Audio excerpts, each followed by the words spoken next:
بسم الله الرحمن الرحيم والحمد لله رب العالمين والصلاة والسلام على رسول خير خلقه محمد وعلى آله وصحبه أجمعين.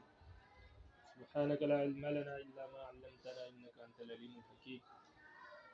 ربي زدني علما ربي زدني علما ربي زدني علما ربي اشرح لي صدري ويسر لي أمري واحلل عقدة من لساني يفقهوا قولي. وأهل الكبائر من المؤمنين لا يخلدون في النار وإن ماتوا من غير توبة لقوله تعالى فمن يعمل مثقال ذرة خيرا يره. ونفس الإيمان عمل خير لا يمكن أن يرى جزاءه قبل دخول النار ثم يدخل النار لأنه باطل بالإجماع فتعين الخروج من النار إلى آخره. گناہ صغیرہ اور کبیرہ کی بحث چل رہی تھی. اس کے بعد مصنف نے شفاعت کا تذکرہ کیا. اب یہاں سے اور مسئلے کی طرف اشارہ کر رہے ہیں. اس مسئلے میں اہل سنت والجماعت اور معتزلہ کے اختلاف ہے. اہل سنت والجماعت سے مراد صحابہ، تابعین، تبع تابعین اور آج تک چلے آنے والے اہل حق ہیں. ان تمام کو اہل سنت والجماعت کہتے ہیں. ان کے مقابلے میں روافض ہے اور فرق باطلہ جو ہے جیسے معتزلہ وغیرہ، خوارج وغیرہ، یہ اہل سنت والجماعت سے خارج ہے. تو اس مسئلے میں ہمارا یعنی اہل سنت والجماعت اور معتزلہ کا اختلاف ہے. معتزلہ کا تعارف اس کتاب کے شروع میں گزر چکا تھا، آپ نے وہاں ملاحظہ کیا ہے. اس کو ذہن نشین رکھے کیونکہ بار بار ان کی تعریف نہیں ہوگی. تو بہرحال معتزلہ کا اور اہل سنت والجماعت کے اختلاف ہے. وہ مسئلہ یہ ہے کہ کوئی شخص اگر گناہ کبیرہ کا ارتکاب کرے، چاہے ایک گناہ کرے یا کئی گناہ کرے، پھر وہ شخص بغیر توبہ کے مر جائے، تو آیا یہ گناہ کبیرہ کرنے والا جو شخص بغیر توبہ کے مرا ہے یہ ہمیشہ ہمیشہ کے لیے جہنم میں رہے گا یا اپنے گناہوں کی سزا بھگتنے کے بعد بالآخر جنت میں داخل ہوگا؟ تو ہمارے نزدیک یعنی اہل سنت والجماعت کے نزدیک جو شخص گناہ کبیرہ کا مرتکب ہو اور بغیر توبہ کے مر جائے تو وہ اپنے گناہوں کی سزا بھگتنے کے بعد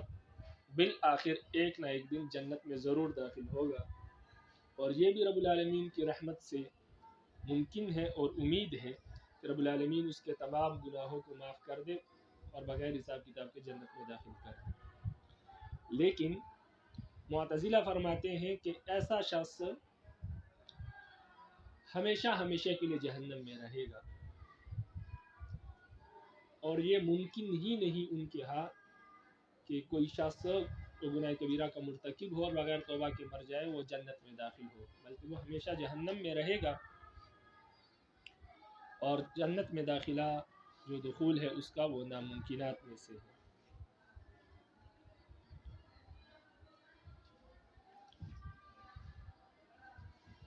اس کی جھلک کچھ آپ نے پہلے پڑھی ہوگی کہ معتزلہ کے نزدیک گناہ کبیرہ کے ارتکاب سے انسان ایمان سے خارج ہو جاتا ہے، وہ مسلمان نہیں رہتا. اس لیے وہ کہتے ہیں کہ ایسا شخص ایمان سے خارج ہو گیا، جب ایمان ہی نہیں رہا، مومن ہی نہیں رہا، تو وہ ہمیشہ ہمیشہ کے لیے جہنم میں رہے گا. اب ہم اپنے موقف پر دو قسم کے دلائل پیش کریں گے. نمبر ایک، نقلی دلائل. نمبر دو، عقلی دلائل. نقلی دلائل سے مراد قرآن اور حدیث کے جو دلائل ہوتے ہیں جو نقل در نقل آ رہے ہیں، کیونکہ ہم قرآن مجید سے نقل کر کے یہاں پیش کریں گے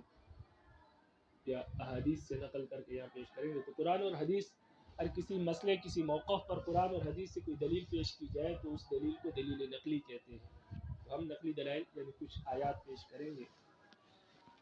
اور اسی طرح ہم اپنے موقف پر ایک عقلی دلیل بھی پیش کریں گے. عقلی دلیل سے مراد وہ دلیل ہے جو قرآن اور حدیث میں موجود نہیں ہوتی، لیکن انسان اپنے عقل کی بنیاد پر کوئی دلیل پیش کرے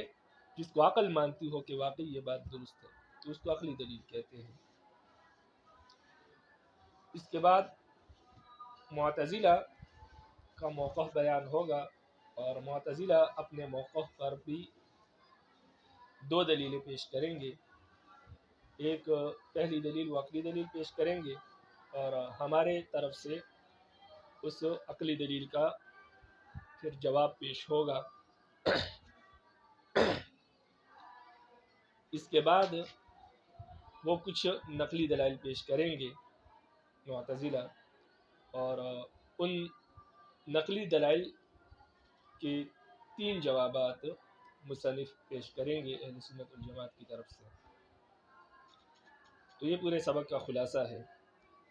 اب آپ سبق ملاحظہ کیجئے. مصنف فرماتے ہیں کہ اگر کوئی شخص کبیرہ گناہ کر لے، کوئی مسلمان، کوئی مومن کبیرہ گناہ کر لے، تو وہ ہمیشہ ہمیشہ کے لیے جہنم میں داخل نہیں ہوگا اگر وہ بغیر توبہ کے مرا ہے. تو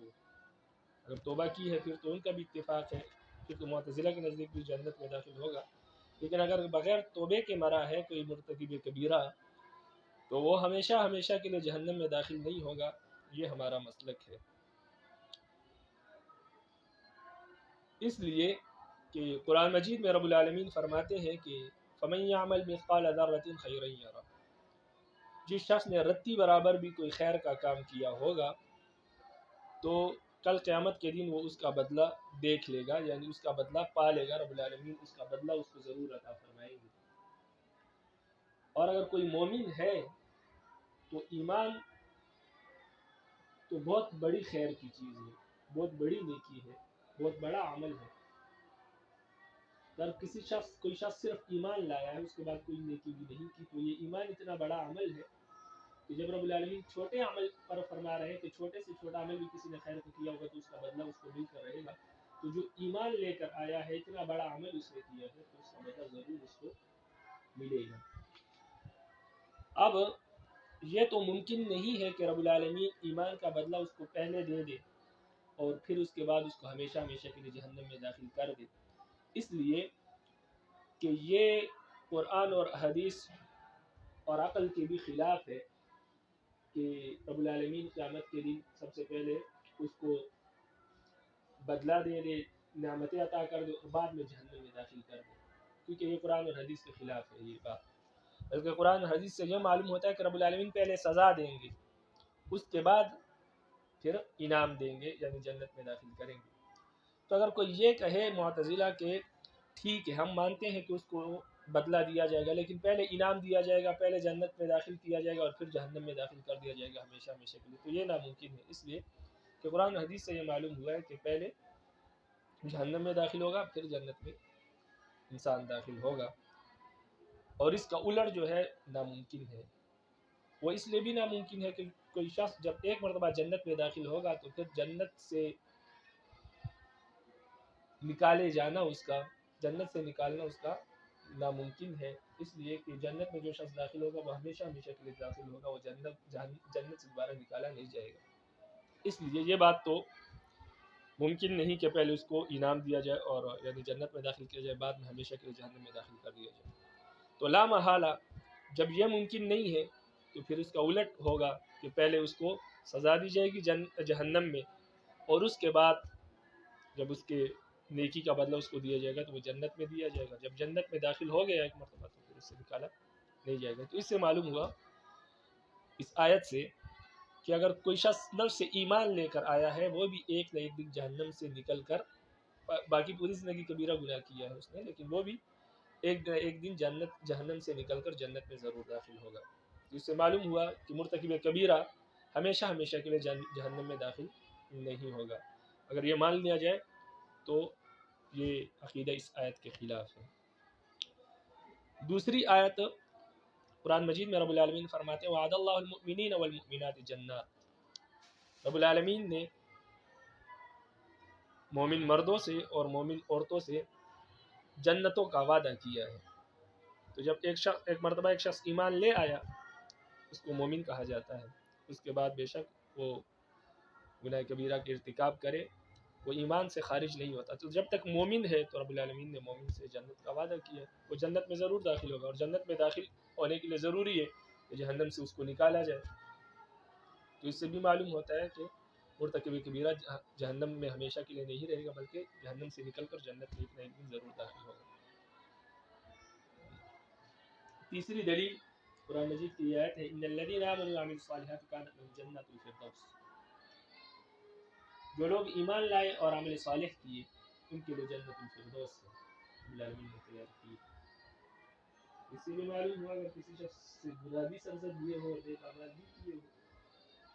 وہ بھی ایک نہ ایک دن جنت میں داخل ہوگا، اور جنت میں داخل ہونے کے لیے ضروری ہے کہ وہ جہنم سے اس کو نکالا جائے گناہوں کی سزا بھگتنے کے بعد۔ إلى غير ذلك من النصوص الدالة على كون المؤمن من أهل الجنة مع ما سبق من أدلة القطعية الدالة على العبد إن العبد لا يخرج بالمعصية عن الإيمان۔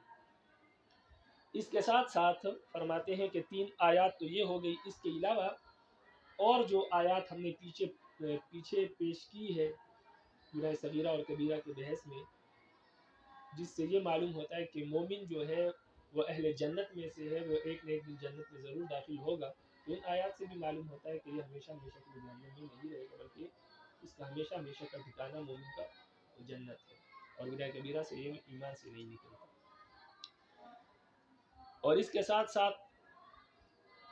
وہ دلائل بھی جو پیچھے گزر چکے ہیں اسی گناہ کبیرہ اور صغیرہ کے بحث میں، کہ گناہ کبیرہ کرنے سے انسان یا گناہ کرنے سے انسان ایمان سے نہیں نکلتا، ان آیات سے بھی معلوم ہوتا ہے کہ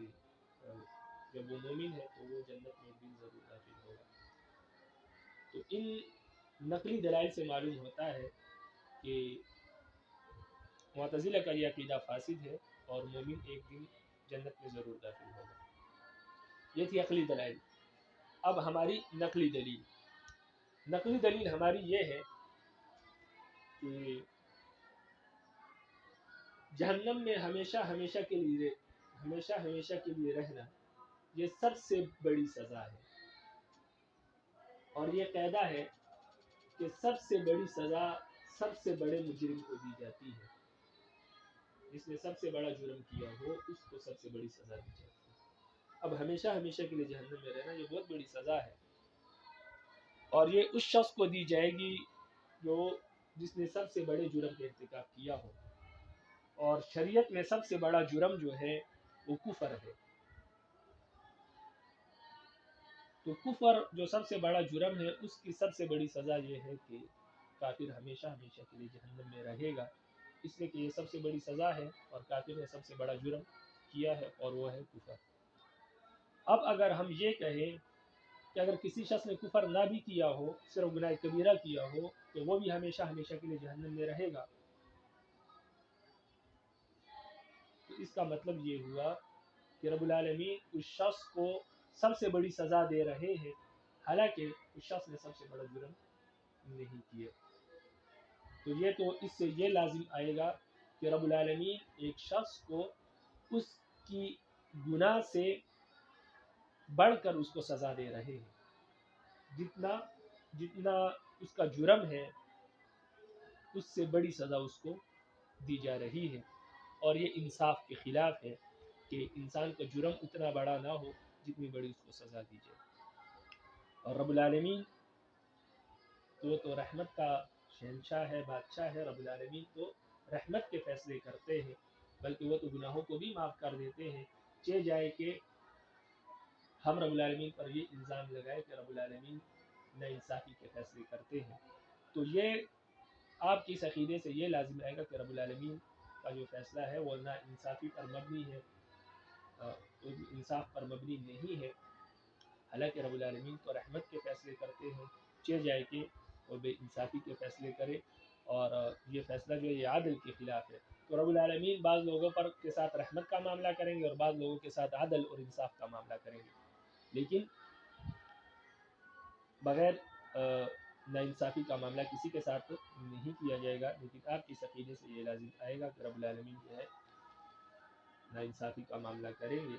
اور حالانکہ یہ درست نہیں ہے، اس لیے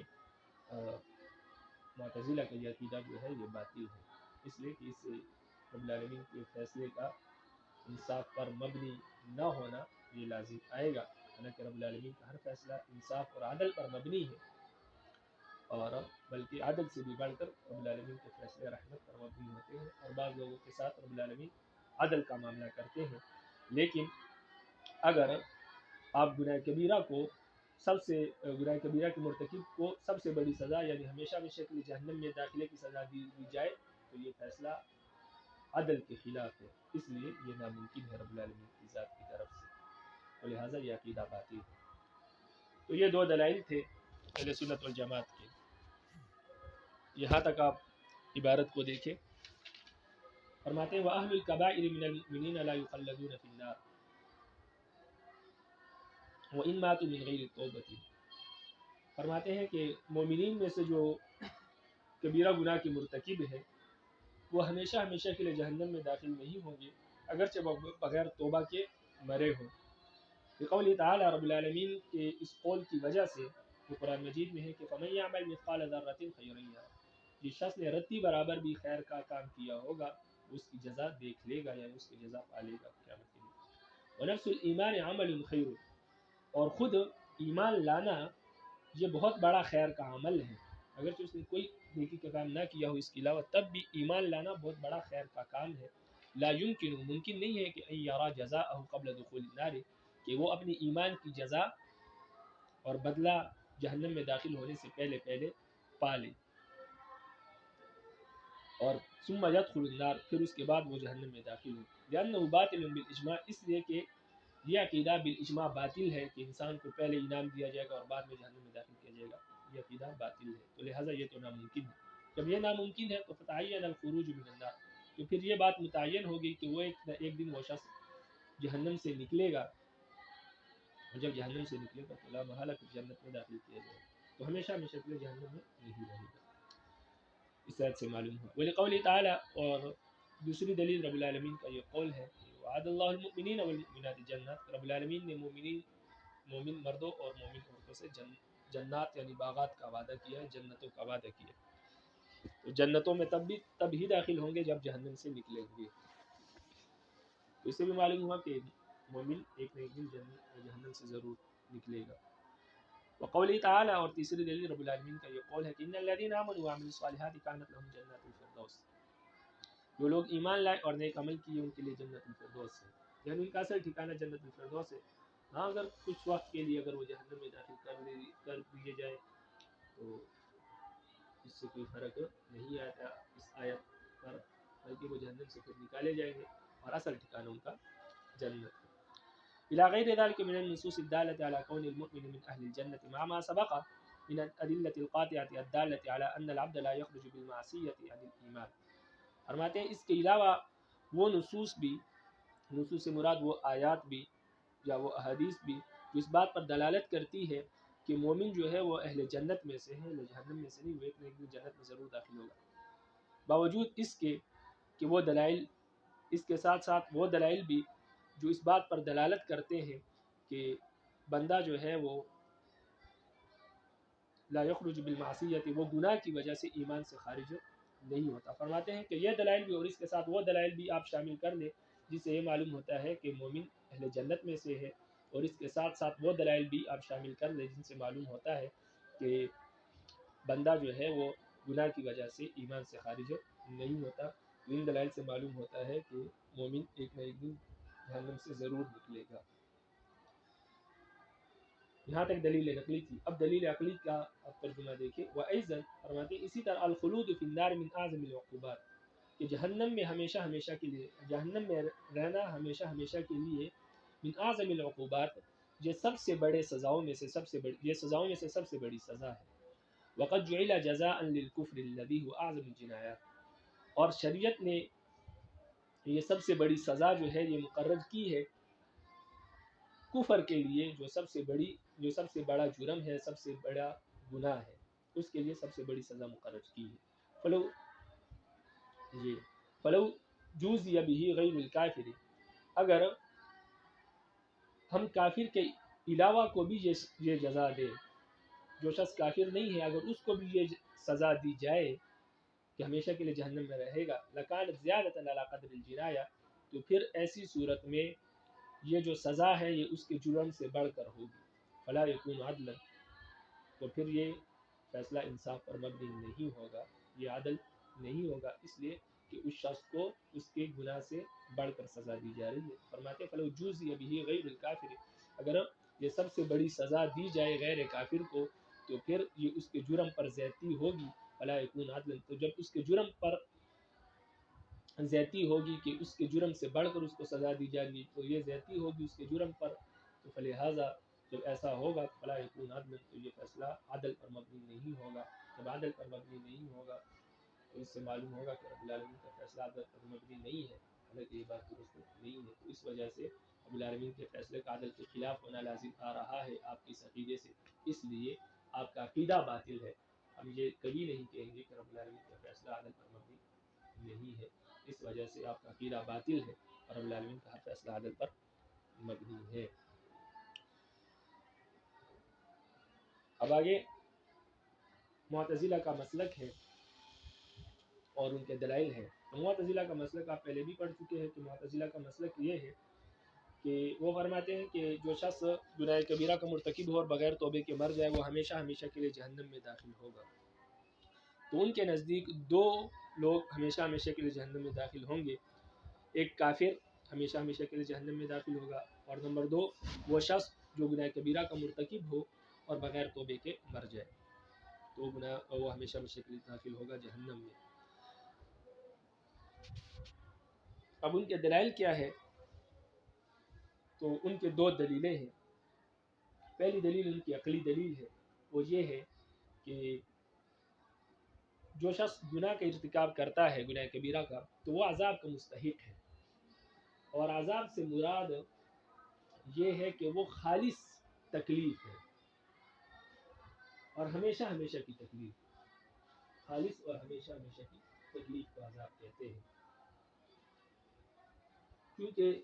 خالص تکلیف اس لیے کہا کہ چھوٹی موٹی تکلیفیں تو دنیا میں بھی آتی ہیں لیکن وہ آزمائش ہوتی ہے، وہ عذاب نہیں ہوتا. عذاب سے مراد خالص تکلیف ہے کہ اس میں بالکل چین نہ ہو، انسان کو بالکل راحت نہ ہو. دنیا کی تکلیفوں میں راحت بھی ہوتی ہے اور تکلیف بھی ہوتی ہے، لیکن خالص تکلیف نہیں ہوتی. کچھ دیر کے لیے تکلیف ہوتی ہے پھر راحت ہوتی ہے. لیکن عذاب سے مراد وہ کہتے ہیں کہ ایسی تکلیف ہے جو خالص تکلیف ہو، اس میں بالکل چین اور راحت نہ ہو. اور نمبر دو وہ تکلیف دائمی اور ہمیشہ کے لیے ہو. تو جب وہ تکلیف ہمیشہ اور دائمی ہوگی تو وہ جو ہے ثواب کے معارض ہوگی، کیونکہ ثواب کہتے ہیں کہ ایسی منفعت جو خالص ہو اور ہمیشہ ہمیشہ کے لیے ہو. ثواب کہتے ہیں ایسا فائدہ جو خالص ہو اور ہمیشہ ہمیشہ کے لیے ہو. چھوٹے موٹے فائدے تو دنیا میں بھی ہوتے ہیں لیکن کچھ دیر کے لیے، لیکن وہ ہمیشہ ہمیشہ کا فائدہ جو ہے اس کو ثواب کہتے ہیں اور خالص فائدہ ہے. تو عذاب کہتے ہیں خالص نقصان کو، خالص تکلیف کو جو ہمیشہ ہمیشہ کے لیے، اور ثواب کہتے ہیں خالص فائدے کو جو ہمیشہ ہمیشہ کے لیے ہو. تو فرماتے ہیں کہ جب یہ بات سامنے آ گئی تو اس سے معلوم ہوا کہ عذاب اور ثواب ایک دوسرے کے مخالف ہے، ان دونوں میں تعارض ہے. جو شخص عذاب کا مستحق ہوگا وہ ثواب کا مستحق نہیں ہو سکتا، اس لیے کہ عذاب میں سے مراد ان کے نزدیک کیا ہے؟ جو خالص نقصان ہو، تکلیف ہو اور ہمیشہ ہمیشہ کے لیے ہو، اور ثواب جو خالص فائدہ ہو اور منفعت ہو اور ہمیشہ ہمیشہ کے لیے ہو. تو جب ہمیشہ ہمیشہ کے لیے ایک شخص تکلیف میں ہے، عذاب کا مستحق ہے ہمیشہ ہمیشہ کے لیے تکلیف میں، تو ہمیشہ ہمیشہ کے لیے جب تکلیف میں ہے تو پھر لازمی بات ہے، ہمیشہ کی تکلیف اسی کو کہتے ہیں کہ وہ ہمیشہ جہنم میں رہے، اس کو ثواب نہ ہو. اس لیے کہ اگر ہم کہیں گے کہ اس کو ثواب میں ملے گا تو پھر عذاب نہیں ہے، اس لیے کہ عذاب تو کہتے ہیں ہمیشہ کی تکلیف اور ثواب کہتے ہیں ہمیشہ کے منفعات کو. تو وہ فرماتے ہیں ان کے نزدیک کہ جو شخص عذاب کا مستحق ہے وہ ثواب کا مستحق نہیں ہو سکتا، جو ثواب کا مستحق ہے وہ عذاب کا مستحق نہیں ہو سکتا. اس لیے ان کے نزدیک گناہ کبیرہ کا ارتکاب کرنے والا ہمیشہ کے لیے جہنم میں داخل ہوگا، کیونکہ وہ عذاب کا مستحق ہے. جب عذاب کا مستحق ہے تو وہ ثواب کا مستحق ہو ہی نہیں سکتا کہ ہم یہ کہیں کہ وہ جہنم سے نکالا جائے گا اور جنت میں داخل ہوگا. یہ ان کی دلیل ہے. اب جواب سنیں. جواب اس کا یہ ہے کہ ہم یہ نہیں مانتے کہ آپ نے جو ثواب اور عذاب کی تعریف میں یہ کہا کہ ثواب یا عذاب اس کو کہتے ہیں جو ہمیشہ ہمیشہ کے لیے ہو. یہ بات درست نہیں ہے. عذاب کہتے ہیں خالص تکلیف کو، لیکن یہ ہمیشہ ہمیشہ کے لیے نہیں ہے، بلکہ کچھ دیر کے لیے بھی ہو سکتی ہے، کچھ مدت کے لیے بھی ہو سکتی ہے، اور ہمیشہ کے لیے بھی ہو سکتی ہے۔ یہ بات عذاب کی تعریف میں داخل نہیں ہے کہ ہمیشہ ہمیشہ کے لیے تکلیف ہے، تو لہٰذا آپ کی یہ بات درست نہیں ہے، یہ ہم نہیں مانتے۔ اسی طرح ثواب بھی ہمیشہ ہمیشہ کے لیے نہیں ہے۔ تو جب ہمیشہ ہمیشہ کے لیے چیزیں نہیں ہیں تو ان دونوں میں کوئی تعارض نہیں ہے۔ اب ایک شخص ثواب اور عذاب دونوں کا مستحق ہو سکتا ہے، وہ اس طرح کہ کچھ مدت کے لیے وہ عذاب کا مستحق ہو، جب عذاب اس کو ہو جائے، اپنی سزا بھگت لے، تو اس کے بعد وہ ثواب کا مستحق بن جائے اور جنت میں داخل کر دیا جائے۔ تو ہمیشہ ہمیشہ کی بات جو آپ کی ہے وہ ہم نہیں مانتے، بلکہ ہم یہ بھی نہیں مانتے جو آپ کہتے ہیں کہ وہ شخص عذاب کا مستحق ہے، کیونکہ معتزلہ کے نزدیک عذاب کے مستحق ہونے سے ان کا مطلب اور مقصد یہ ہے کہ رب العالمین پر واجب ہے کہ وہ گناہ گار کو ضرور سزا دے گا، رب العالمین کو معاف کرنے کے اختیار نہیں ہے۔ ہم کہتے ہیں کہ آپ مستحق ہونے سے جو معنی لیتے ہیں، استحقاق کا جو آپ معنی لیتے ہیں کہ گناہ کبیرہ کا مرتکب عذاب کا مستحق ہے، اس مستحق سے جو آپ معنی لیتے ہیں، آپ یہ معنی لیتے ہیں کہ رب العالمین پر واجب ہے کہ اس کو سزا دے، تو ہم یہ معنی نہیں مانتے، اس لیے کہ رب العالمین کسی بات کے پابند نہیں ہے۔ رب العالمین کی مرضی ہے، وہ چاہے اس کے گناہوں کی اس کو سزا دے، چاہے اپنی طرف سے فضل و کرم کا معاملہ کرے اور اس کو ثواب عطا کرے اور اس کو معاف کر دے۔ اگر رب العالمین اس کو عذاب دے تو یہ رب العالمین کی طرف سے انصاف ہے کہ اس نے جو ہے گناہ کیا اور رب العالمین نے اس کی سزا دے دی، تو یہ انصاف پر مبنی فیصلہ ہے۔ اور اگر رب العالمین اس کو معاف کر دے اپنی طرف سے اور ثواب عطا کر دے تو یہ رب العالمین کی طرف سے رحمت کا معاملہ ہے۔ تو رب العالمین کسی چیز کے پابند نہیں ہے، چاہے تو انصاف کا معاملہ کرے اور چاہے تو رحمت کا معاملہ کرے۔ تو آپ جو یہ کہتے ہیں کہ رب العالمین پر واجب ہے، تو یہ بات بالکل درست نہیں ہے۔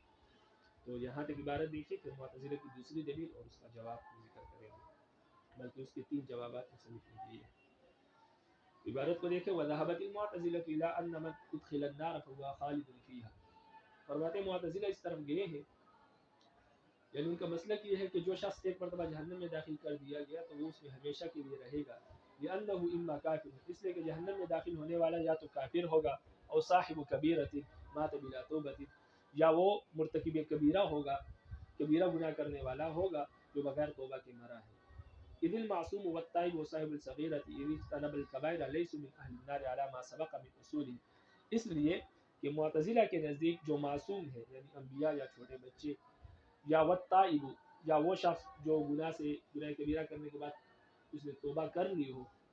نمبر 2 وہ شخص جس نے توبہ کر لی ہو، وصاحب الصغیرۃ، اسی طرح وہ شخص جو گناہ صغیرہ کے مرتکب ہو۔ فرماتے یہ تینوں لوگ جب گناہ کبیرہ سے اجتناب کرتے ہو، یعنی گناہ کبیرہ نہ کرتے ہو، یا کہ معصوم ہو یا گناہ کبیرہ سے توبہ کی ہو، یا اس نے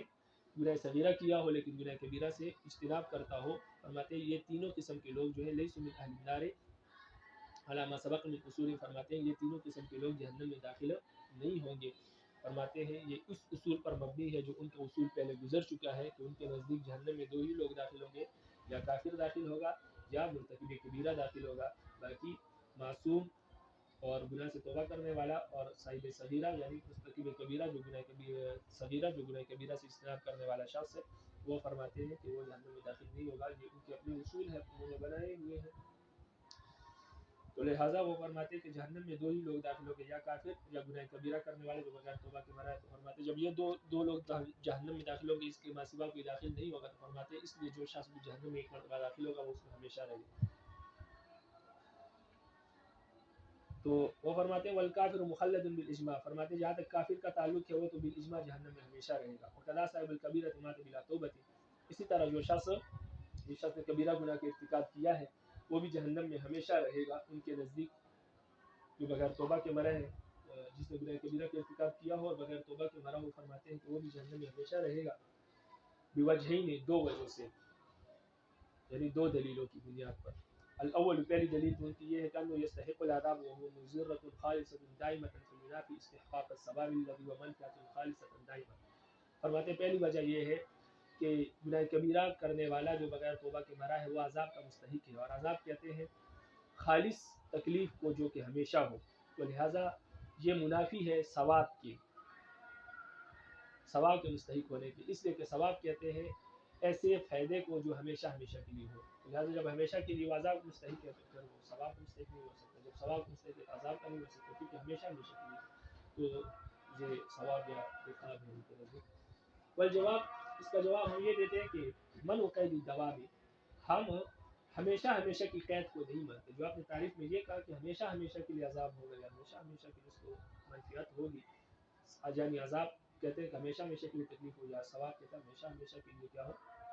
اس کو فائدہ ہو۔ فرماتے ہم یہ ہمیشہ ہمیشہ والی قید کو یا اس بات کو ہم نہیں مانتے، بلکہ منع الاستحقاق بالمعنى الذي قصدوه، بلکہ ہم اس بات کو بھی نہیں مانتے جو آپ استحقاق کا جو معنی لیتے ہیں، اور آپ استحقاق کا معنی یہ لیتے ہیں کہ وہ استیجاب، کہ رب العالمین پر واجب ہے کہ وہ ان کو عذاب دے، یا واجب ہے کہ ان کو جو ہے ان کی نیکیوں کا بدلہ دے۔ فرماتے ہیں کہ واجب نہیں ہے، انما الثواب فضل ہے، ثواب عطا کرنا رب العالمین کی طرف سے فضل ہے، والعذاب عدل، اور عذاب دینا رب العالمین کی طرف سے انصاف ہے۔ ان شاء عفا، اگر اللہ چاہے تو معاف کر دے، یعنی رحمت کا معاملہ کرے، فضل کا معاملہ کرے، وان شاء عذبہ مدۃ، اگر چاہے تو عذاب کا معاملہ کرے، یعنی انصاف کا معاملہ کرے، ان شاء عذبہ، اگر چاہے تو اس کو عذاب دے مدۃ، کچھ مدت کے لیے، ثم يدخل الجنہ، پھر اس شخص کو جنت میں داخل کر دے۔ تو بہرحال بات یہ ہے جو پہلے بھی کی گئی کہ ہم دوام کو نہیں مانتے، جب دوام کو نہیں مانتے کہ ہمیشہ ہمیشہ کے لیے ہوگا، تو لہٰذا جب ہمیشہ کے لیے نہیں ہے تو پھر کچھ مدت کے لیے انسان عذاب کا بھی مستحق ہو سکتے ہیں، اور پھر اس کے بعد ثواب کا بھی، تو لہٰذا دونوں میں کوئی منافات نہیں ہے۔ تو منافات نہیں ہے تو یہ ممکن ہے کہ ایک شخص کچھ مدت کے لیے پہلے جہنم میں داخل ہو، پھر اس سے نکل کر جنت میں داخل ہو جائے۔ معتزلہ کی دوسری دلیل اپنے موقف پر کہ گناہ کبیرہ کا مرتکب ہمیشہ جہنم میں رہے گا، تو دوسری دلیل میں وہ کچھ آیات پیش کرتے ہیں، فرماتے ہیں کہ اس بات پر کہ مرتکب کبیرہ ہمیشہ جہنم میں رہے گا، فرماتے اس بات پر رب العالمین کا یہ قول بھی جو قرآن مجید میں ہے دلالت کرتا ہے کہ وَمَن يَقْتُلْ مُؤْمِنًا مُتَعَمِّدًا فَجَزَاؤُهُ جَهَنَّمُ خَالِدًا فِيهَا، کہ جو شخص کسی مومن کو جان بوجھ کر قتل کرے تو وہ ہمیشہ ہمیشہ کے لیے جہنم میں رہے گا۔ اب قتل کرنا کوئی کفر نہیں ہے، قتل کسی کو قتل کرنا، کسی مومن کو قتل کرنا، یہ گناہ کبیرہ ہے، اور اس آیت سے معلوم ہوتا ہے کہ کوئی شخص اگر اس گناہ کبیرہ کا ارتکاب کرے وہ ہمیشہ ہمیشہ کے لیے جہنم میں داخل ہوگا۔ ان کے نزدیک انہوں نے اپنی دلیل اس طور پر اس کو بنایا ہے۔ دوسری دلیل وَمَن يَعْصِ اللَّهَ وَرَسُولَهُ وَيَتَعَدَّ حُدُودَهُ يُدْخِلْهُ نَارًا، جو شخص اللہ اور اللہ کے رسول کی نافرمانی کرے اور شریعت کے حدود کو توڑ دے، يُدْخِلْهُ نَارًا خَالِدًا فِيهَا، رب العالمین اس کو جہنم میں داخل فرمائیں گے ہمیشہ ہمیشہ کے لیے۔ وقوله تعالی، اور تیسری دلیل رب العالمین کا یہ قول ہے کہ من کسب سیئۃ، جو شخص کوئی گناہ کرے، وَأَحَاطَتْ بِهِ خَطِیئَتُهُ، اور اس کا وہ گناہ اس کو ہر طرف سے گھیر لے، اس کا وہ گناہ اس کو ہر طرف سے گھیر لے، اولئک اصحاب النار، تو یہ وہی لوگ ہیں جو جہنم میں جائیں گے، ہم فیہا خالدون، اور جہنم میں ہمیشہ ہمیشہ کے لیے رہیں گے۔ تو یہ تین آیات معتزلہ نے پیش کی، اور اس کو وہ اس طور پر دلیل بناتے ہیں کہ دیکھیں ان تینوں آیات میں گناہ کا ذکر ہے، کفر کا ذکر نہیں۔ کہا کہ کوئی مومن اگر یہ گناہ کر لے تو وہ ہمیشہ ہمیشہ کے لیے جہنم میں رہے گا، تو اس سے معلوم ہوا کہ گناہ کبیرہ کے ارتکاب کرنے والا ہمیشہ ہمیشہ کے لیے جہنم میں رہے گا۔ یہ ان کے دلائل ہیں۔ اب ہم ان آیات اور معتزلہ کے موقف کا اور ان دلائل کا جواب دیں گے۔ تو مصنف نے پہلا جواب یہ دیا ہے کہ پہلی آیت کا جو جواب ہے وہ یہ دیا ہے کہ ان قاتل المؤمن لقول مؤمن لا يكون کافر، فرماتے ہیں کہ اگر کوئی شخص کسی دوسرے بندے کو اس وجہ سے قتل کرے کہ یہ ایمان کیوں لایا ہے، یہ مومن کیوں ہے، فرماتے ہیں اگر کوئی شخص کسی کو اس وجہ سے قتل کرے کہ یہ مومن کیوں ہے، تو فرماتے ہیں قتل کرنے والا اپنے اس عقیدے کی وجہ سے کافر ہو جاتا ہے۔ لہٰذا اس آیت میں جو یہ فرمایا گیا کہ اگر کوئی شخص کسی کو صرف اس بنا پر قتل کرے کہ وہ مومن ہے تو قتل کرنے والا کافر ہو جاتا ہے، اس لیے کہ وہ انسان کو قتل نہیں کر رہا بلکہ اس کو دشمنی اصل میں اس کے ایمان سے ہے، اور جس شخص کو ایمان سے دشمنی ہو تو لازمی بات ہے وہ ایمان کو اچھا نہیں سمجھتا، برا سمجھتا ہے، جب کوئی شخص ایمان کو برا سمجھتا ہے تو اس کا اپنا ایمان ختم ہو جاتا ہے، وہ کافر ہو گیا۔ تو لہٰذا اس آیت میں جو ہمیشہ ہمیشہ کی سزا ہے وہ اس بنا پر نہیں ہے کہ اس نے قتل کیا، بلکہ وہ اس بنا پر ہے کہ اس کو ایمان سے نفرت ہے۔ تو پہلی آیت کا جواب یہ ہوا۔ دوسری آیت جس میں فرمایا کہ جو شخص اللہ اور اللہ کے رسول کی نافرمانی کرے اور شریعت کی حدود کو توڑ دے تو ہمیشہ کے لیے جہنم میں داخل ہوگا۔ فرماتے ہیں یہاں حدود سے مراد شریعت کے تمام حدود ہے، یعنی کوئی شخص اللہ اور رسول کی نافرمانی کرے اور شریعت کے تمام حدود کو توڑ دے تو شریعت کے مختلف حدود ہیں اور آخری حد اس کا ایمان ہے۔ اگر وہ ایمان کی حد کو بھی توڑ دے اور ایمان سے باہر نکل جائے کفر کی طرف، لازمی بات ہے جب ایمان کی حد کو توڑ دیا اور کفر میں داخل ہو گیا تو وہ شخص خود بخود کافر ہو گیا۔ جب خود بخود کافر ہو گیا تو وہ ہمیشہ ہمیشہ کے لیے جہنم میں رہے گا۔ تیسری آیت اس میں یہ فرمایا کہ کوئی شخص گناہ کرے اور وہ گناہ اس کو ہر طرف سے گھیر لے تو وہ شخص بھی ہمیشہ ہمیشہ کے لیے جہنم میں رہے گا۔ فرماتے ہیں اس سے مراد کفر ہے کہ کوئی شخص گناہ کرے، کفر کرے اور پھر اس کا کفر ہر طرف سے اس کو گھیر لے اور اس کا ایمان ختم ہو جائے، وہ لازمی بات ہے وہ کافر ہو گیا، وہ شخص ہمیشہ ہمیشہ کے لیے جہنم میں رہے گا۔ خلاصہ کلام یہ ہے کہ آپ نے جتنی بھی آیات پیش کی، ان آیات میں جہنم میں ہمیشہ ہمیشہ رہنے کا جو ذریعہ ہے وہ گناہ کبیرہ نہیں ہے بلکہ وہ کفر ہے، اور ان آیات میں لوگوں کے کفر کو بیان کیا گیا کہ کسی شخص کو ایمان کی وجہ سے قتل کرنا، یہ بھی اس سے بھی انسان کافر ہو جاتا ہے کیونکہ ایمان سے دشمنی کفر ہے۔ اسی طرح شریعت کے تمام حدود کو توڑ دینا، ایمان کو چھوڑ دینا، لازمی بات ایمان کو چھوڑ دینا کفر ہے، کافر ہو گیا انسان، تو کفر کی وجہ سے ہمیشہ جہنم میں رہے گا۔ اسی طرح کفر کر لینا، من کسب سیئۃ احاطت بہ خطیئۃ سے مراد کفر ہے کہ انسان کفر کر لے اور اس کا کفر تمام طرف سے اس کو گھیر لے اور ایمان ختم ہو جائے تو لازمی بات ہے وہ کافر ہونے کی وجہ سے ہمیشہ جہنم میں رہے گا، گناہ کبیرہ کرنے کی وجہ سے جہنم میں نہیں رہے گا۔ تو ان تینوں آیات میں کافر ہونے کا ذکر کیا گیا ہے کہ کافر ہونے کے بعد انسان ہمیشہ ہمیشہ کے لیے جہنم میں رہے گا، گناہ کبیرہ کا مراد نہیں ہے یہاں پر کہ گناہ کبیرہ کی وجہ سے جہنم میں رہے گا۔ پہلا جواب یہ ہوا۔ دوسرا جواب فرماتے ہیں اگر یہ بات ہم تسلیم بھی کر لیں کہ ٹھیک ہے ان آیات میں کفر کا ذکر نہیں ہے بلکہ صرف گناہ کبیرہ کا ذکر ہے، گناہ کبیرہ پر رب العالمین نے یہ حکم لگایا کہ گناہ کبیرہ کرنے سے وہ ہمیشہ ہمیشہ کے جہنم میں رہے گا، پھر فرماتے ہیں کہ پھر اس صورت میں خالدن سے مراد، خلود سے مراد، جو خالدن کا معنی ہے ہمیشہ ہمیشہ کے لیے رہنا، تو فرماتے ہیں کہ خالدن کا جو مصدر ہے وہ خلود آتا ہے، فرماتے ہیں کہ پھر اس صورت میں خلود سے مراد یعنی ہمیشہ رہنے سے مراد یہ ہے کہ کافی عرصہ وہ جہنم میں رہے گا۔ جیسے کہا جاتا ہے کہ سجن مخلد عمر قید، اب عمر قید جو ہوتی ہے وہ عمر بھر کے لیے نہیں ہوتی، اگر کسی شخص کی عمر 60 سال ہے، 70 سال ہے، 80 سال ہے، اس کو کسی عمر میں یعنی 30 سال کی عمر میں عمر قید ہو گئی تو اس کا یہ مطلب نہیں ہے کہ اس کو پوری زندگی کے لیے قید کیا جائے گا، بلکہ نہیں، عمر قید جو ہے وہ 14 سال کی ہوتی ہے، 14 سال کیونکہ کافی عرصہ ہوتا ہے اس لیے اس کو عمر قید سے تعبیر کیا جاتا ہے۔ تو یہاں پر بھی فرماتے ہیں کہ خالدن فیہا کہ وہ ہمیشہ اس میں رہے گا، جہاں ہمیشہ رہنے سے مراد یعنی کافی عرصہ وہ لوگ جہنم میں رہیں گے جو گناہ کبیرہ کا ارتکاب کریں گے۔ یا خالدن سے مراد ہمیشہ ہمیشہ کے لیے نہیں ہے، جس طرح عمر قید کہا جاتا ہے، عمر قید میں ہمیشہ کے لیے وہ قید نہیں رہتا بلکہ 14 سال کافی عرصے کے لیے رہتا ہے، اس وجہ سے اس کو عمر قید سے تعبیر کیا جاتا ہے۔ تو یہاں پر بھی خلود سے مراد ہے کافی عرصے کے لیے جہنم میں رہنا مراد ہے، ہمیشہ کے لیے رہنا مراد نہیں ہے۔ تو دو جواب ہو گئے۔ تیسرا جواب فرماتے ہیں اگر ہم یہ بھی تسلیم کر لیں کہ ٹھیک ہے خالدن سے مراد بھی ہمیشہ ہمیشہ کے لیے جہنم میں رہنا ہے اور ان آیات میں گناہ کبیرہ کی وجہ سے ہمیشہ ہمیشہ کے لیے جہنم میں رہنا مراد ہے، تو پھر فرماتے ہیں کہ ایسی صورت میں پھر قرآن مجید کی ان آیات سے ان آیات کا تعارض آ جائے گا، ٹکراؤ آ جائے گا۔ جو آیات ہم نے پیش کی، جو آیات اس بات پر دلالت کرتی ہے کہ انسان ایک نہ ایک دن مومن ایک نہ ایک دن جہنم سے نکلے گا اور جنت میں داخل ہوگا، ان آیات سے پھر یہ آیات ٹکرائیں گی کہ گناہ کبیرہ کرنے والا ہمیشہ جہنم میں رہے گا، اور ان آیات سے معلوم ہوتا ہے کہ گناہ کبیرہ کرنے والا ایک نہ ایک دن جہنم سے نکلے گا اور جنت میں داخل ہوگا۔ تو فرماتے ہیں کہ پھر دونوں قسم کی آیات میں ٹکراؤ آ جائے گا، اور یہ بات درست اور جائز نہیں ہے کہ قرآن مجید کی آیات میں کیا ہو، ٹکراؤ ہو، کیونکہ قرآن مجید میں تعارض نہیں ہے۔ انسانوں کے کلام میں تعارض ہو سکتا ہے لیکن رب العالمین کے کلام میں یا احادیث میں تعارض ممکن نہیں ہے. بعض اوقات تعارض نہیں ہوتا لیکن ہم اس آیات کو یا ان باتوں کو سمجھ نہیں پاتے, ہمیں تعارض نظر آتا ہے. تو فرماتے ہیں اگر ہم یہ کہہ دیں کہ آپ کی بات بالکل 100% درست ہے تو پھر ایسی صورت میں قرآن مجید کی ان آیات سے ان آیات کا ٹکراؤ لازم آئے گا جو آیات ہم نے پہلے پیش کی, اور یہ بات درست نہیں ہے. تو لا محالہ یہ بات سمجھنی پڑے گی کہ ان آیات کا مطلب وہی ہے جو ہم نے بیان کیا ہے, وگرنہ اگر یہ بات وہی مطلب اس کا نہیں لیں گے جو ہم نے بیان کیا تو پھر ایسی صورت میں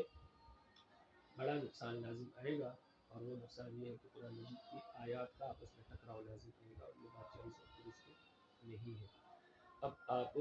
عبارت کو دیکھیں, فرماتے الثانی النصوص الدالۃ علی الخلود کقوله تعالی, معتزلہ کی دوسری دلیل وہ نصوص یعنی وہ آیات اور احادیث سے جو اس بات پر دلالت کرتی ہے کہ ہمیشہ ہمیشہ رہنے پر گناہ کبیرہ کا ارتکاب کرنے والا ہمیشہ ہمیشہ کے لیے جہنم میں رہے گا, اس بات پر دلالت کرتی ہے. جیسے قول تعالی, جیسے کہ رب العالمین کا یہ قول ہے قرآن مجید میں, ومن یقتل مؤمنا متعمدا فجزاؤ جہنم خالدا فیہا, جو شخص کسی مومن کو قتل کر دے جان بوجھ کر تو اس کی جزا اور اس کا بدلہ یہ ہے کہ وہ ہمیشہ ہمیشہ کے لیے جہنم میں رہے گا. اس آیت سے معلوم ہو کہ گناہ کبیرہ کی وجہ سے ہمیشہ جہنم میں رہے گا. کیوں کے طور پر ذکر کر رہا ہوں کہ وہ جو مراد لیتے ہیں اس کی. وقوله تعالی, اور اسی طرح رب العالمین کا یہ قول, ومن یعص اللہ ورسولہ ویتعدی حدودہ یدخل نارا خالدا فیہا, وہ شخص اللہ اور اللہ کے رسول کی نافرمانی کرے اور شریعت کے تمام حدود کو توڑ دے تو ہمیشہ ہمیشہ کے لیے جہنم میں داخل ہوگا. وقول تعالی, اور تیسری دلیل رب العالمین کا یہ قول ہے کہ من کسب سیئۃ, جو شخص کوئی گناہ کرے واحاطت بخطیئۃ, اور اس کا گناہ اس کو گھیر لے, اولئک اصحاب النار, تو یہ وہی لوگ ہیں جو جہنم والے ہیں, جو فیہا خالدون, اور ہمیشہ ہمیشہ کے لیے جہنم میں رہیں گے. والجواب, ان آیات کا جواب یہ ہے اہل سنت والجماعت کی طرف سے کہ ان قاتل المؤمن لکونه مؤمنا لا يكون الا کافرا. فرماتے ہیں یہاں قاتل سے مراد وہ ہے کہ کوئی شخص مومن کو قتل کرے اس وجہ سے کہ وہ مومن ہے. کوئی شخص اگر کسی شخص کو مومن کو اس وجہ سے قتل کرے کہ یہ مومن ہے, لا يكون کافرا, تو وہ شخص کافر ہو جاتا ہے. یعنی کوئی شخص اگر کسی کو اس وجہ سے قتل کرے کہ یہ مومن ہے, اس کے ایمان کی وجہ سے اس کو قتل کرتے ہیں, فرماتے ہیں کہ ایسا شخص مومن نہیں ہو سکتا, وہ کافر ہی ہوگا. اوکے, اس کو ایمان سے نفرت ہے, اس وجہ سے مومن کو قتل کر رہا ہے, تو جب ایمان سے نفرت ہے تو اپنا ایمان ختم ہو جائے گا, وہ کافر ہوگا, وہ مومن نہیں ہو سکتا. وَكَذَا مَنْ تَعَدَّ جَمِيعَ الْحُدُودِ, فرماتے ہیں اسی طرح جو شخص شریعت کے تمام حدود کو توڑ دے تو وہ بھی کافر ہوتا ہے, مومن نہیں ہو سکتا, کیونکہ شریعت کے حدود میں سے ایک حد ایمان کی حد بھی ہے. تو یہاں حدود ایسے مراد تمام حدود شریعت کی, یعنی وہ شخص شریعت کے تمام حدود کو توڑ دے یعنی ایمان کو بھی توڑ دے, ایمان سے بھی نکل جائے, وہ شخص کافر ہو جاتا ہے. وَكَذَا مَنْ أَحَاطَتْ بِخَطِيئَتِهِ وَشَمَلَتْهُ مِنْ كُلِّ جَانِبٍ, فرماتے اسی طرح من احاطت بخطیئۃ, کہ اس کا گناہ اس کو ہر طرف سے گھیر لے, یعنی اس کا گناہ اس کو ہر طرف سے شامل ہو جائے, ہر طرف سے اس کو گھیر لے, ایمان کی طرف سے بھی گھیر لے, نماز کی طرف سے, روزے کی طرف سے, یعنی ہر چیز شریعت کے تمام چیزوں اس سے دور ہو جائے اور گناہ اس کو گھیر لے, یعنی ایمان بھی اس سے دور ہو جائے اور اس کی جگہ بھی گناہ آ جائے, کفر آ جائے. تو یہ مطلب ہے کہ اس شخص کو وہ شخص کفر کر لے اور کفر تمام طرف سے اس کو گھیر لے اور ایمان بھی ختم ہو جائے, تو یہ مراد ہے. جب کافر ہے, اس سے مراد کافر ہے, تو کافر ہمیشہ ہمیشہ کے لیے جہنم میں رہے گا. تینوں آیات سے مراد کافر ہے, یہ مراد نہیں ہے کہ گناہ کبیرہ کا ارتکاب کرنے والا جہنم میں ہمیشہ ہمیشہ کے لیے رہے گا. پھر جواب یہ ہوا, دوسرا جواب فرماتے وَلَوْ سُلِّمَ فَالْخُلُودُ وَقَدْ يُسْتَعْمَلُ فِي الْمَكْسِ الطَّوِيلِ كَقَوْلِ سِجْنٌ مُخَلَّدٌ. فرماتے اگر یہ بات تسلیم کر لی جائے کہ ٹھیک ہے ان آیات میں گناہ کبیرہ مراد ہے, کفر مراد نہیں ہے, فرماتے فالخلود, تو پھر فرماتے یہ خلود یعنی ہمیشہ ہمیشہ کے لیے رہنا, قد یستعمل فی المقص الطویل, یہ عربی میں یا اسی طرح عام لغتوں میں, عام زبانوں میں ہمیشہ ہمیشہ کا جو لفظ ہے یہ کافی دیر رہنے کے لیے بھی استعمال ہوتا ہے, یعنی کسی جگہ کافی دیر رہنے کے لیے بھی ہمیشہ کا لفظ استعمال ہوتا ہے. قولہم, جیسے کہ لوگوں کا یہ قول ہے کہ سجن مخلد, عمر قید, تو عمر قید ہمیشہ کے لیے نہیں ہوتی, کچھ سالوں کی ہوتی ہے لیکن کافی عرصہ ہوتا ہے, اس وجہ سے اس کو عمر قید کہا جاتا ہے. یا اسی طرح بعض لوگ کہتے ہیں ہم نے یہاں زندگی گزار دی, تو وہاں زندگی گزاری نہیں ہوتی بلکہ وہاں پر 20 25 30 سال انہوں نے گزارے ہوتے ہیں, تو وہ کہتے ہیں کہ ہم نے زندگی گزار دی. تو اسی طرح یعنی ہمیشہ ہمیشہ کا لفظ جس طرح ہمیشہ ہمیشہ کے لیے استعمال ہوتا ہے، اسی طرح کافی عرصے کسی جگہ رہنے کے لیے بھی استعمال ہوتا ہے۔ تو پھر فرماتے ہیں اگر اس سے مراد ہم گناہ کبیرہ لے لیں تو پھر اس صورت میں یہ ہمیشہ کے لفظ سے مراد یہ ہوگا کہ کافی دیر کسی جگہ رہنا مراد ہے۔ تو پھر جہنم میں یعنی پھر مراد یہ ہوگا کہ جہنم میں گناہ کبیرہ کا مرتکب کافی عرصہ رہے گا۔ وَلُسُلِّمَ، اگر یہ بات بھی تسلیم کر لی جائے کہ گناہ کبیرہ کا مرتکب کرنے والا جہنم میں رہے گا اور ہمیشہ ہمیشہ کے لیے رہے گا، یہاں ہمیشہ ہمیشہ سے مراد یہی ہے کہ ہمیشہ ہمیشہ کے لیے رہے گا، اور اگر یہ بات تسلیم کر لی جائے تو معارض بالنصوص الدالۃ علی عدم الخلود، تو پھر یہ آیات جو آپ نے پیش کی یہ ان نصوص اور ان آیات کے مخالف ہوں گی، ان کا ٹکراؤ لازم آئے گا ان نصوص کے ساتھ، ان آیات کے ساتھ جو اس بات پر دلالت کرتی ہے کہ علی عدم الخلود، کہ مرتکب کبیرہ ہمیشہ ہمیشہ کے لیے جہنم میں نہیں رہے گا، تو پھر ان آیات سے ٹکراؤ لازم آ جائے گا، کما مرہ، جیسے کہ وہ آیات پہلے گزر چکی ہے، اور پہلے بھی یہ بات گزر چکی ہے کہ ان آیات کا پھر آپس میں ٹکراؤ لازم آئے گا، اور جب ٹکراؤ لازم آئے گا تو اس سے یہ بات پیدا ہوگی کہ قرآن مجید اور رب العالمین کی آیات میں اور کلام میں جو ہے تعارض ہے، حالانکہ یہ ممکن نہیں ہے اور درست نہیں ہے۔ اس وجہ سے آپ کو اپنے آپ کو کے لیے لازم اور ضروری ہوگا کہ آپ اپنے عقائد کو چھوڑ دیں۔ اگر آپ اس عقیدے کو نہیں چھوڑیں گے تو اس سے پھر یہ لازم آئے گا کہ قرآن مجید کی آیات میں ٹکراؤ لازم آئے گا، اور یہ بات درست نہیں ہے۔ قرآن مجید میں تعارض نہیں ہو سکتا، آپ کا عقیدہ غلط ہو سکتا ہے، آپ کی سوچ غلط ہو سکتی ہے، قرآن مجید میں ٹکراؤ نہیں ہو سکتا۔ اس وجہ سے ہم فرماتے ہیں کہ مرتکب کبیرہ ہمیشہ کے لیے جہنم میں نہیں رہے گا، ہمیشہ کے لیے جہنم میں رہنا یہ آپ کی سوچ ہے، اور اس سوچ کی وجہ سے قرآن مجید کے آیات میں ٹکراؤ لازم آئے گا۔ اس وجہ سے ہم قرآن مجید کے ٹکراؤ کو برداشت نہیں کر سکتے۔ ہاں یہ کر سکتے ہیں کہ ہم یہ کہیں کہ آپ کا جو عقیدہ ہے وہ باطل اور درست نہیں ہے۔